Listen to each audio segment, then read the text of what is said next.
watching Alabama Broadcasters Station of the Year. Coverage you can count on. WAAY 31 Midday News starts now. As we come on the air at 11, we're tracking some showers and storms across North Alabama. We'll talk about the strong storm potential coming up. I told my kids to act like they're asleep, so I'm gonna act like I'm asleep also. And I prayed. Terrifying moments when a mass shooter went on a killing spree at an elementary school in Texas. Hear the first-hand account from one of the teachers as he recovers in the hospital. Gas prices, grocery prices, everything you buy is more expensive. We go over some ways you can save money as inflation continues. Thank you so much for joining us for WAAY 31 Midday News. I'm Marie Waxel. And I'm Alex Torres-Perez. We want to get started with WAAY 31 meteorologist Carson Meredith. Carson, you're tracking some scattered storms in our area. Yeah, it's been hit and miss throughout the morning, and it will increase in coverage going into the afternoon because we have a little bit of sunshine out there right now. Let's show you what's happening across the WAAY 31 Storm Tracker Early Warning Radar Network. Nothing too heavy for the time being. There is one downpour in far northeastern Jackson County. We're talking near Bridgeport and Hollywood right now. That downpour continues to weaken as it moves to the east towards Chattanooga. Otherwise, all we're seeing is just some very spotty showers, one of which right there along 53 as you get closer to Ardmore in northwestern Madison County, and some of those light showers stretch into Limestone, Lawrence counties, as well as up in southern Tennessee as well. But look at that view indicator on our WAAY 31 Skycam network. You see the sun is back out, and that, of course, will give us plenty more of fuel in the atmosphere to maybe see a few stronger storms later on today. Last check indicator, it's 85 degrees. Temperatures already in the mid-80s in many spots. So if you're heading out for lunch in the next couple of hours, I do expect that thunderstorm coverage to steadily go back up. It's a 40% chance starting around noon, then a 50-50 shot by 2 o'clock this afternoon. As far as that severe weather potential we talked about, it's low, but the risk is still there. No major changes from our morning newscast. Still have that level 1 risk on our 1 to 5 scale for maybe a couple of those stronger storms today. I'll have the latest update on future radar going through the storms today, hour by hour, and talk about how much more rain we'll see this week in a few minutes. All right, thank you, Carson. And remember, you can track the rain and scattered storms from the palm of your hand with our WAAY 31 Storm Tracker weather app. There you can get hour-by-hour forecasts and alerts when severe weather threatens your area. It's available on Apple and Android devices. And 5 people accused of murdering and abusing a man's corpse will be in court this afternoon. Investigators say these 5 people all had played a role in David Guess's murder. His burnt body was found in Lawrence County earlier this year.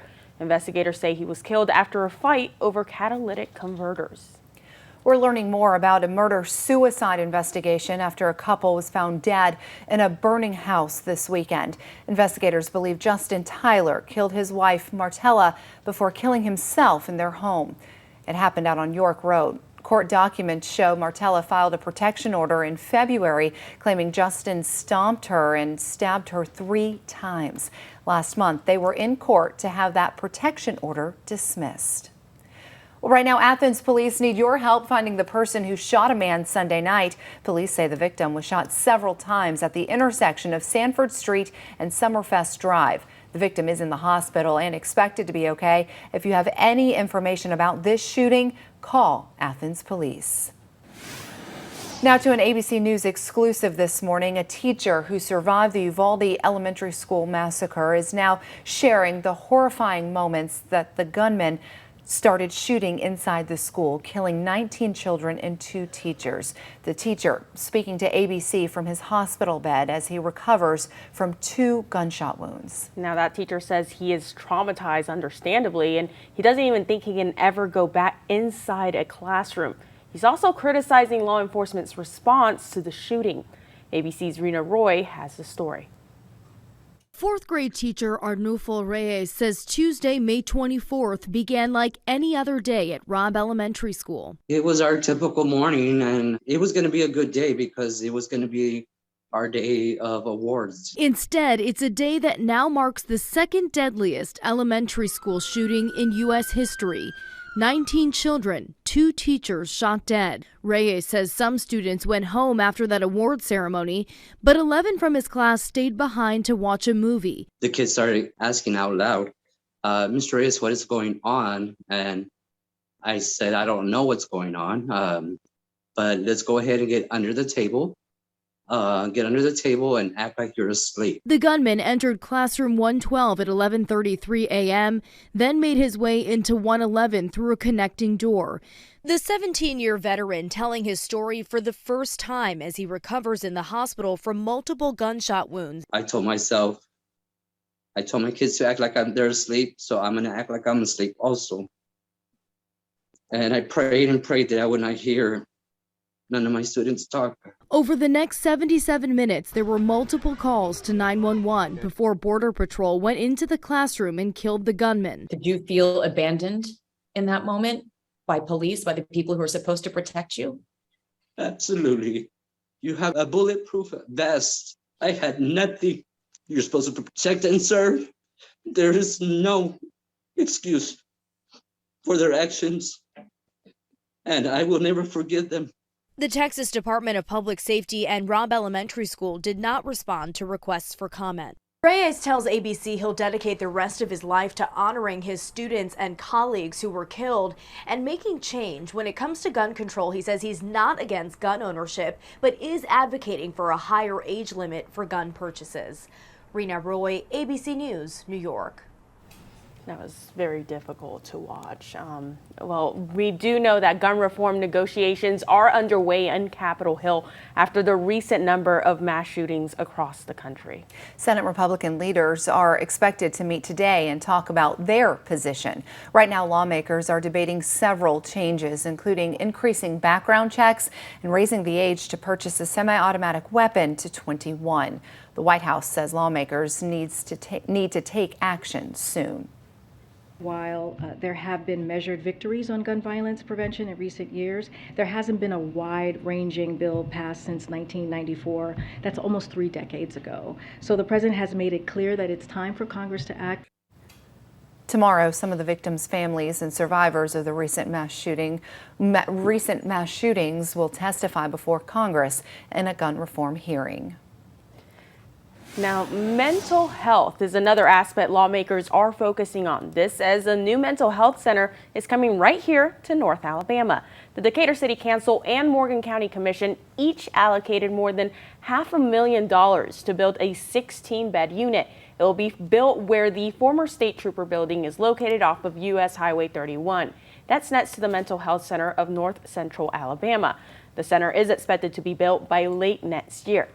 Meanwhile, a new multi-million-dollar crisis center is set to open in Huntsville by August. The Wellstone Crisis Center is located off the Parkway. It will add up to 24 beds for extended observation and another 15 for temporary stays. But the work doesn't stop there. In a year, construction will begin on a wing dedicated to helping pediatric patients. However, that's not expected to be done for at least 2 years. Well, no matter what it is, we've all noticed the rise in prices because of inflation. And on top of the rise in prices, interest rates for traditional savings accounts remain low, making it harder for all of us and for our savings to keep up. ABC's Rena Roy reviews some of the ways to save money during these difficult times. Inflation is sky high right now, and if you have your money parked in a traditional savings account earning, let's be honest, nothing %, the fact is you are losing money. CNET Money's Farnoosh Tarabi says the value of how far your dollar can stretch is diminishing as it sits in that plain vanilla savings account. If you had $1 in a bank account last year and you saved it, and now with inflation hovering over 8%, that dollar is actually worth closer to 92 cents. Typically, when the Federal Reserve raises interest rates, savings rates also increase. So while we have seen mortgages, personal loans, credit cards increase as far as APR and interest rates, we haven't seen the same sort of upward movement in the savings landscape. Tarabi has a few tips on how you can make the most of your savings right now. Number 1, compare interest rates at digital banks. There are a lot of digital competitors right now vying for our savings dollars, and many of them do offer better than average savings rates. Tip number 2, look for sign-up bonuses. If you're a new customer, they may offer you a welcome sign-on bonus, giving you an immediate boost to your savings account. Tip number 3, if you don't need your savings right away, consider I-bonds. So I-bonds are government-backed securities. They adjust twice a year to mimic where inflation is. And right now, I-bonds are earning well over 9%. When deciding if I-bonds are right for you, keep in mind you can't touch that money for a minimum of 1 year. Rena Roy, ABC News, New York. Some ways to, keep in mind. Well, a Huntsville City Council member wants to help with those rising costs. He wants to give city employees a $300 bonus. Bill Kling wants to use anticipated surplus to fund the bonuses. Huntsville has more than 2,300 employees, so the idea would cost almost $700,000. But not everyone is a fan of the idea. Council member Francis Akridge says the city's budget already includes a 3% cost of living adjustment for all employees who receive an annual steep increase on their employment anniversary. She says that's more than fair. And I feel like it's pandering.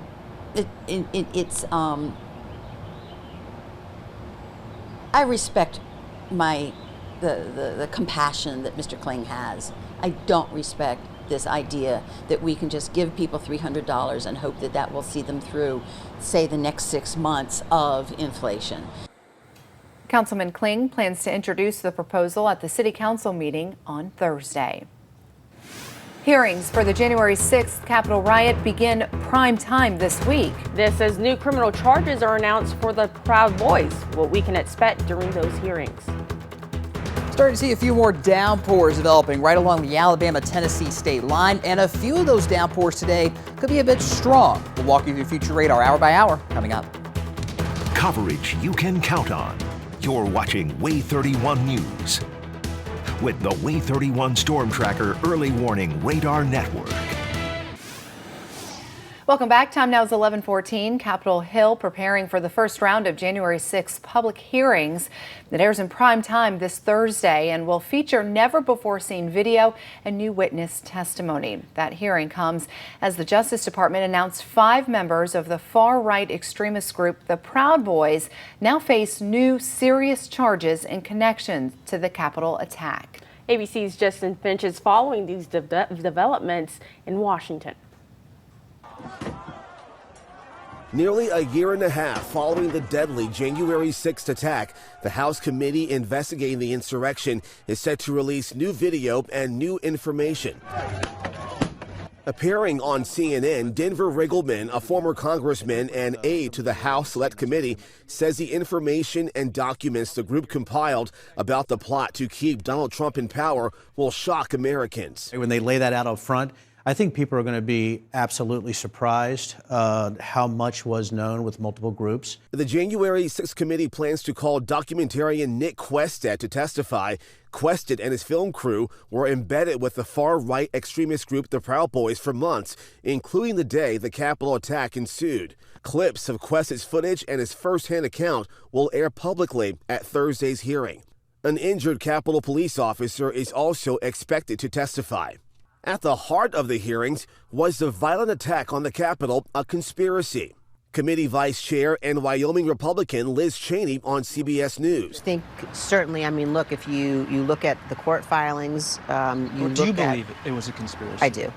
It is extremely broad. It's extremely well organized. In a related development, the Department of Justice announcing 5 new indictments against members of the Proud Boys, including former Chairman Enrique Tarrio on charges of seditious conspiracy, planning to violently overthrow or delay the certification of Joe Biden's presidential victory. The January 6th committee can't level criminal charges, but want to make a public record of what happened leading up to, during, and after the deadly Capitol attack, and also the importance of protecting our democracy. Justin Finch, ABC News, Washington. A member of that January 6th committee said the panel has evidence the breach on the Capitol was actually planned. And he said that evidence will actually be laid out over the next month. Still ahead, the trial in connection to the death of George Floyd now delayed. Why the judge in the case made the decision. New at midday, a community in Tennessee is coming together to support the families who lost their kids in a deadly car crash this weekend. 4 people died in a single car crash early Saturday morning. A 5th person is still in the hospital in critical condition. All 5 victims were football players between the ages of 16 and 22. New at midday, the state trial for 2 former Minneapolis police officers charged in the death of George Floyd has been delayed. Tu Tao and J. Alexander Kueng won't be tried now until January. Jury selection was originally set to begin next week. The judge says a recent federal conviction for violating Floyd's civil rights on top of a 3rd officer's guilty plea deal would make it difficult to have a fair trial. Both men pleaded not guilty to aiding and abetting unintentional murder and manslaughter. Well, let's go ahead and check in with WAAY 31 meteorologist Carson. Carson, I mean, we have to keep those umbrellas handy because it looks like it's a rainy start of the week. Not much behind you right now, but Right. you said all that's going to change. Yeah, we're just now starting to see some of those downpours bubbling up. Kind of had a bit of a break after the morning rush. Now, as you look at the WAAY 31 Storm Tracker early warning radar network, starting to see some of that activity developing, mainly in our North Alabama counties north of the Tennessee River. There's going to be a very narrow corridor today where that thunderstorm coverage is pretty widespread. So let's go ahead and zoom in on the metro in particular. You see some of those heavier downpours developing right along 72 and Alabama 20. So between Athens and Decatur. No lightning with any of this yet, by the way. Here in Madison County, a few of those downpours also right on top of downtown Huntsville as we speak. Another downpour also in Jones Valley, Hazel Green, up towards Ardmore, Tony, seeing that downpour activity as well. Let's go over to Jackson County. This is the only thunderstorm we see right now. Good bit of lightning with this storm in far eastern Jackson County. We're talking east of Hollywood, just now moving out of Bridgeport. This will be heading into northwestern Georgia in the next 15 minutes or so. But those downpours I just showed you in the metro, I do expect those to increase in coverage, become a little more intense. So we'll have those thunderstorms with us throughout the rest of your Tuesday afternoon. Otherwise, on the WAAY 31 Skycam network, we have a good bit of sunshine. Remember, sunshine means more fuel for those storms in the atmosphere. Temperatures in the mid-80s in most spots. Guntersville a little bit cooler. They've had more clouds and more rain in northeast Alabama this morning. That's why it's 76 in Marshall County. And I bumped up our rain chances just a little bit today. If you're watching us this morning, we were talking about that 50-50 shot. Now we're going to go 60% through the early afternoon. And then once we lose that heat of the day later on tonight, I think we'll start to see that coverage wind down in those thunderstorms just a little bit. But there is still the chance we can see a few stronger storms and maybe 1 or 2 severe storms as well. The main concerns are still heavy rain, which may lead to ponding on the roadways, both of those in the medium risk category. But the strongest storms today, especially during the afternoon hours, could have some of those damaging wind gusts around 50, maybe 60 miles per hour. So here's future radar. Really no major changes to our outlook this afternoon. You just see that coverage of those storms expand a little bit during that peak heat of the day this afternoon. Then those storms weaken just a little bit after sunset tonight. But just like last night, we will have that chance for scattered showers and storms overnight tonight into your Wednesday morning. The morning commute tomorrow could be just as messy as what we saw this morning. So we'll keep an eye on those scattered storms for the first half of your Wednesday as well. And then we'll be watching a much more widespread cluster of thunderstorms that arrives in the shoals as early as 1 or 2 o'clock tomorrow afternoon. Should that cluster of storms move into North Alabama, we might have a higher chance for a few of those strong to perhaps severe storms, with that main threat still being gusty winds. We are all going to see an additional 2 to 3 inches of rain on top of what we've already seen so far. So we'll have to keep a very close eye on those creeks and those rivers and any other flooding concerns, especially by the end of the week. So keep that umbrella handy. Keep an eye to the sky. 7-day forecast shows those highs in the mid to upper 80s today. One more round of storms on Friday, and then we finally start to dry things out heading into the weekend. We'll be right back. Happening right now, Huntsville Police is looking for new officers to join the force. Tomorrow, there will be a meet and greet at the West Precinct in Clinton Avenue. It starts at 5. They'll say you'll get a behind-the-scenes look and a chance to speak with some of the officers. Well, have you seen it? Did you see it? I didn't. Oh, okay. Well, I haven't seen it either. But the Von Braun Center showed off its all-new LED lighting system. And if you haven't seen it, here you go. Well, take a look at this. Is their light show that was happening last night. It features full-color tuning fixtures to enhance events with colorful light shows. And our producer Carson. She was actually there. It was to Star Wars music, so that made it even better in my opinion. Well, the upgrade cost $1.4 million. Marie, you might hate me for saying this, but it's lit. It is lit. I like it. Keep it right here. Tourism booming in the Rocket City. We'll walk you through how those economic impacts affect us here in Madison County. You're watching Alabama Broadcasters Station of the Year. Coverage you can count on. WAAY 31 Midday News starts now. Here at 11:30, we have more downpours developing across North Alabama, and some of them could be stronger storms later on. We'll have the latest timing coming up. COVID cases rising in Alabama. See just how many tests are coming back positive. And a tourism boom for Madison County, the growing number of visitors and what's behind the increase. Thank you so much for watching WAAY 31 Midday News. I'm Alex Torres-Perez. And I'm Marie Waxel. Let's get right back over to WAAY 31 meteorologist Carson Meredith, keeping a close eye on some scattered rain and our storm potential later today. Carson, we can hear the rain falling again outside our studio. Yeah, it just won't end. Unfortunately, it's going to be on again, off again, really not just today, but for the next couple of days. And as you look at the WAAY 31 Storm Tracker Early Warning Radar Network, those downpours are indeed increasing in coverage. Now that the sun has come out, even for just an hour or two, that was enough time to give us more fuel in the atmosphere for more of those storms to bubble up. Now, for the time being, I'm still not seeing much in the way of lightning, but you can definitely see those heavier downpours right along the state line between Lincoln and Madison counties, of course. Hazel Green seeing some of that heavier rainfall. Here in Huntsville, have some of that light rain here on the station on Montesano. A heavier downpour, though, right along 565, close to the Research Park exit, close to the Gate 9 exit as well. We'll zoom in tighter on that, and you can see no lightning at this point, but if you're heading out for lunch in the next half hour, make sure you grab the umbrella here in the metro. Rain chances are around 60% during that peak heat of the day this afternoon, and then they'll start to drop a little bit tonight, but keep in mind we will have that chance for a few lingering storms past sunset this evening. So those scattered storms are with us all day. Some of them could be strong to marginally severe. Not a big severe risk, but it is there. We'll talk more about that, as well as our flooding concerns for the rest of the work week, coming up in just a few minutes. All right, thank you, Carson. And remember, you can track the rain and scattered storms from the palm of your hand with our WAAY 31 Storm Tracker weather app. You can get hour-by-hour forecasts and alerts sent right to your phone whenever severe weather threatens. Remember, our app is available for free on Apple and Android devices.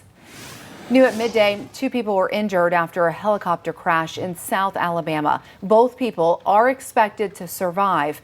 Fort Rucker confirmed the crash involved one of their helicopters. The U.S. Army Safety Center is trying to determine exactly what caused that crash. And a recent spike in COVID-19 cases is showing no signs of slowing down. State health leaders say more than 15% of COVID tests are actually coming back positive here in Alabama. Right now, 4 North Alabama counties have a high level of overall community transmission that includes Madison, Marshall, Limestone, and Lauderdale counties. And a new COVID vaccine may soon be on the market. FDA vaccine advisors are meeting today to talk about Novavax's COVID vaccine. It was found to be 90% effective among adults 18 to 65. It was about 79% effective for adults over 65. The 2-dose vaccine will be given 3 weeks apart, followed by a 3rd booster after 6 months. Common side effects to the vaccine include pain to the injection site and muscle aches, and rare cases of heart inflammation. Novavax says its vaccine would protect against Omicron and other circulating variants. It's already being used in other countries. New at midday, low-income families will now have easier access to baby formula amid the nationwide shortage. The USDA is now offering waivers so families with federal WIC benefits can have access to formula that's not normally available to them. By the way, about half of the infant formula here in the U.S. is bought by those using federal WIC benefits. Well, steps have been taken to address the shortage. Abbott resumed production at its Michigan plant this week. The special formula it's producing is expected to hit store shelves by June 20th. Several other countries are also shipping formula to the U.S. to help with the shortage. Today, Huntsville City leaders want to give you an inside look at their plan to grow the Rocket City. Huntsville City Council is hosting a forum about city planning this evening. It starts at 4 in City Hall. You will hear directly from planners about the next steps to grow the Rocket City. And the Athens City Council approved 3 projects that will bring a variety of shopping options to the city. The first, dubbed the Noon Athens Project, will be on US 72 East. That's near I-65 behind the Wendy's. TJ Maxx, Old Navy, and Five Below are some of the stores set to open there. They'll bring 125 jobs with them. And to learn more about the 2 other projects, just head over to our website, WAAYTV.com. And more people than ever are visiting the Rocket City. New data from the Alabama Tourism Department show record numbers for 2021, soaring above pre-pandemic travel numbers. WAAY 31's Nicole Zedek brings us through those numbers and the effect it's having on our local economy. The place is really happening, it's growing, it's vibrant. People can feel that vibe and they enjoy themselves while they're here. For those of us who live and work in Madison County, we know it's the South's best kept secret.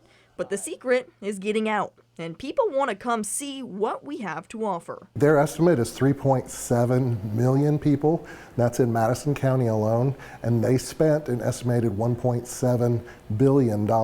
Millions of people visiting in 2021 and spending big bucks while they're here. So for every single household in Madison County that had saved them in 2021 approximately $1,000 in taxes. But what brings people to Rocket City in the first place? There's no question when anybody talks about Huntsville, what they show is the rocket. Thousands of people visit the U.S. Space and Rocket Center every single week. We've already had just this fiscal year alone visitors from all 50 states and 58 countries. Right down the road from the iconic rocket is another landmark, gaining some national attention. We are so excited that the garden has been named the #4 best botanical garden in North America by USA Today 10 Best. The Huntsville Botanical Garden is ranked one of the best on this continent, with more than 250,000 people visiting in 2021. You can come every single day and there's always something new to see and do, but it's also a travel destination. We see tourists coming in from around the country. Tourists who also enjoy events downtown at the Braun Center. They held almost 400 ticketed events in 2021, boosting the economy by $43 million.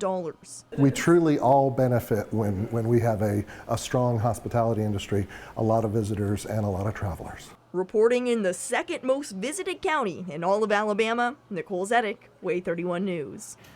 Madison County previously recorded the most tourists in 2019 with more than 3.5 million travelers visiting our area. Well, happening today, there will be a town hall meeting this evening to discuss a potential medical marijuana plant in DeKalb County. Now, the plant would be built in the Hennigar Industrial Park. It's expected to bring 200 jobs to the area. Representatives from the company will be at the Hennigar Community Center today to answer your questions and to maybe relieve some of your concerns. That meeting is set to start at 5. You might see some local Madison stars on the Major League Diamond tonight. Those 2 North Alabama pitchers starting on the mound. Definitely feeling like baseball weather today. It's warm, it's humid, and we've got pop-up storms starting to get going yet again. We'll walk you through future radar hour by hour in a few minutes. Well, some former stars here in Madison County are taking over the Major League Diamond tonight. Not 1, 2 local pitchers will get to start tonight. First, Buckhorn High School alum Kyle Wright toes the rubber for the Braves. Reds pitcher and Huntsville High School alum Graham Ashcraft starts for Cincinnati. We want to wish good luck to our North Alabama guys. You know, just the whole country will be watching. No big deal. No pressure.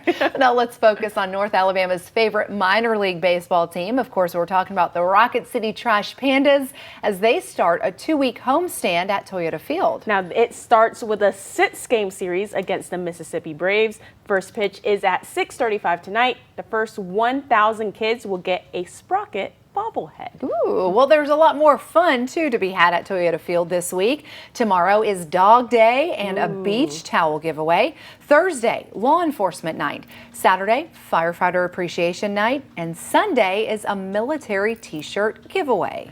And if you can't make it over to Toyota Field, no worries. You can watch it all from the comfort of your home. All of the Trash Pandas home games are broadcast live on WAAY 31.6. WAAY 31 is your official home of the Rocket City Trash Pandas. Now, have you ever wondered how a longer weekend could affect the way you work? Yes, I have. Well, this experiment may change the way you work and live. We've got details next. School's out for summer, and summer camps, though, may no longer be an option for some parents looking to keep their kids busy. And that's because summer programs are either being trimmed down or canceled altogether because of worker shortages. Now, the issue comes as demand roars back from the COVID-19 pandemic. Some 26 million children are expected to be enrolled in at least one of the more than 15,000 summer camps across the country. Then your summer trips may also be canceled. Take note, Delta is cutting about 100 flights a day because they can't keep up with working shortages and rising demand. Delta says most of the flights cut will be from July 1st through August 7th, so make sure you check your flight when traveling. A new experiment is now underway that could change the way many of us work. ABC's Rhiannon Ally goes over the first of its kind study into a 4-day work week.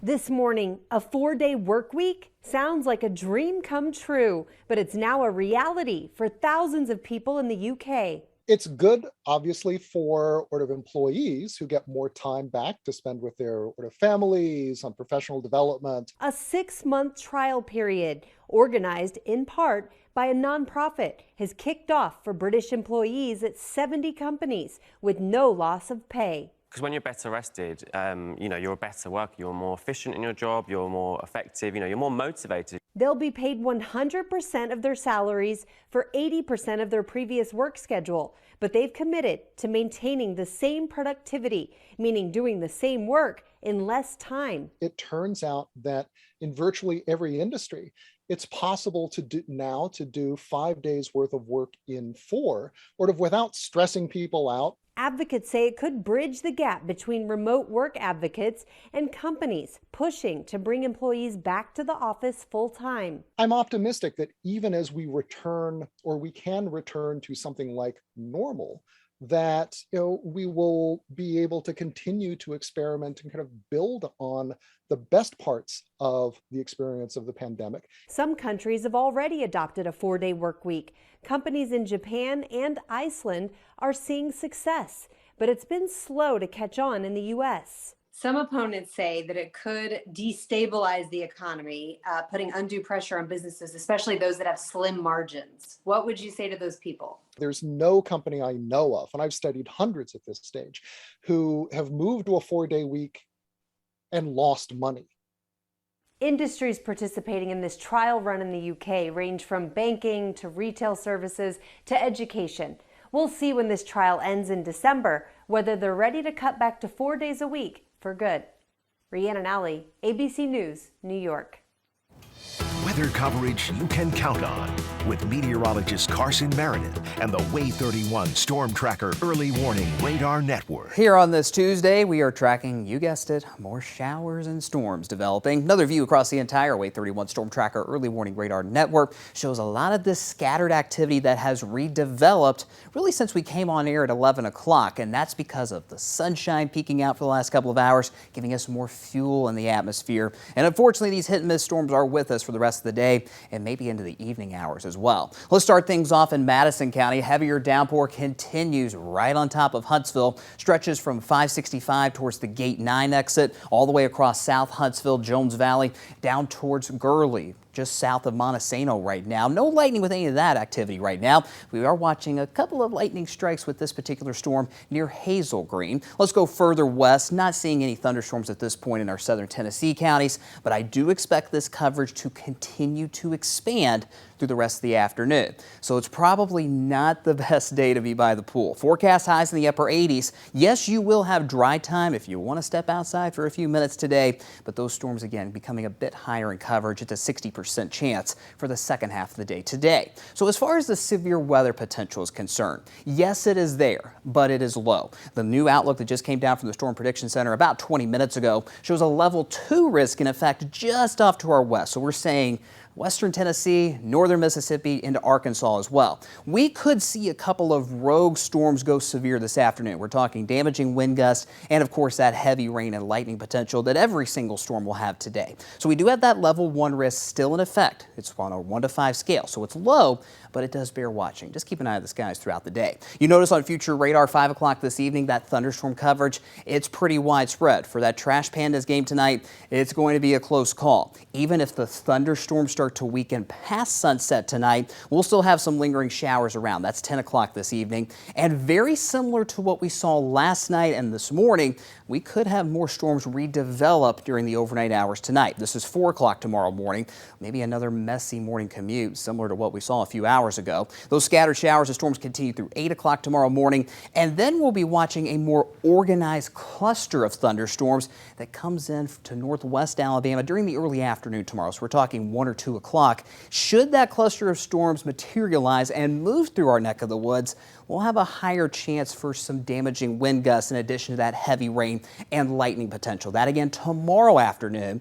But once those storms move out, we will finally start to dry things out temporarily tomorrow night and into Thursday. We're still going to see an additional 2 to 3 inches of rain this week. And even though we get that break, we're not done with those storm chances by any means this week. Looks like another round of strong storms is on the table for Friday. Exact timing and location is still uncertain, but we already do have a severe weather outlook for Friday, especially just off to our west. Again, too early for specifics, but just keep Friday in the back of your mind for maybe yet another round of those strong to perhaps severe storms. 7-day forecast shows things improving in a big way this weekend. We'll start to dry things out by Saturday with those highs in the low to mid 80s. Until then, though, the storm chances just not going away. Thank you, Carson. Take a look at this unique little turtle. The rare turtle making its first public appearance at a zoo. Well, the first of its kind in the U.S. A former Air Force base in Alabama is now being turned into a remote air traffic control center. Officials say it will use cameras and real-time video to perform traditional tower functions for up to 40 airports across the country. Secretary of Commerce Greg Canfield says the project will reestablish Craig Field as an airport facility that looks to the future of aviation. This project represents an opportunity to reactivate the usefulness of this airfield, but also to project Selma, Alabama and Craig Field far into the future for aviation and the modernization of air traffic control as we know it. An international training academy will also be set up to train between 25 and 50 students a year. This project could create more than 100 jobs in the next 5 years. Well, new at midday, and this is truly extraordinary. Take a look at this. We have a rare albino giant Galapagos tortoise. It just made its public debut at a Swiss zoo. The hatchling was born last month along with a sibling, which is the same color as its parents. Here they are side by side. Now, each one weighs less than a pound. How rare is it to find an albino tortoise? Well, it impacts only about 1 in 100,000. The more you know. Give you one last check of the WAAY 31 Storm Tracker Early Warning Radar Network. A few downpours redeveloping, nothing severe by any means, but we will have that chance for more heavy rain, lightning, and gusty winds this afternoon, this evening. Keep an eye on the skies. We'll keep you updated. Well, for 24/7 coverage, you can count on severe weather. Go to WAAYTV.com. We'll see you again at 4 o'clock.